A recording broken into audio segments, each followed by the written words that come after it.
Um relatório produzido pela Agência Brasileira de Inteligência responsabilizou o governo Lula pelos atos do dia 8 de janeiro. A informação foi divulgada na segunda-feira pelo site da revista Veja. Segundo a reportagem, Alessandro Moretti, ex-número 2 da ABIN, demitido na semana passada por Lula, elaborou um documento que sugeria haver evidências de omissão do governo e ações diretas para suprimir provas. O documento citaria integrantes de pastas importantes, entre eles o então chefe do Ministério da Justiça, Flávio Dino, e Gonçalves Dias, chefe do GSI à época.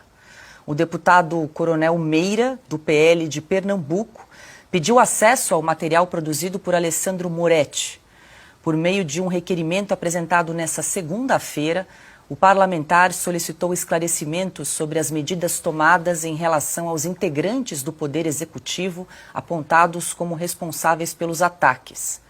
O coronel Meira também quer saber se a exoneração do delegado federal Alessandro Moretti tem alguma relação com a produção desse relatório. Silvio Navarro, muito boa noite. Segundo a reportagem também da revista Veja, esse relatório que foi produzido aí pela ABIN e apresentado durante aí a CPMI do 8 de janeiro acabou descartado, não foi considerado. Boa noite. E depois do enunciado que você acabou de apresentar, Paula, a pergunta que fica é: e agora?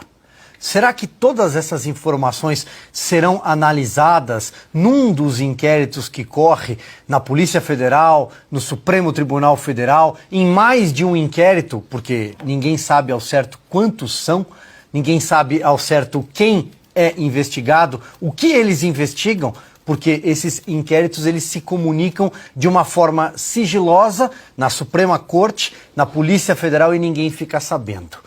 Sempre houve uma crise entre a Polícia Federal e o comando da ABIN desde que Lula chegou ao poder, porque o ministro Flávio Dino, que coordena a Polícia Federal, ou pelo menos coordenava até outro dia, a posse de Ricardo Lewandowski, mas os seus indicados permanecem em postos-chave da Polícia Federal, ele tentou intervir na cúpula da ABIN. Tentou ter o comando da ABIN, que tinha certa independência. A ABIN foi um dos órgãos, assim como a Polícia Federal, assim como o Ministério da Justiça, foi um dos tantos órgãos na esplanada e também no governo do Distrito Federal, no GDF, que recebeu alerta sobre a subida da fervura, da temperatura em Brasília na véspera do dia 8 de janeiro.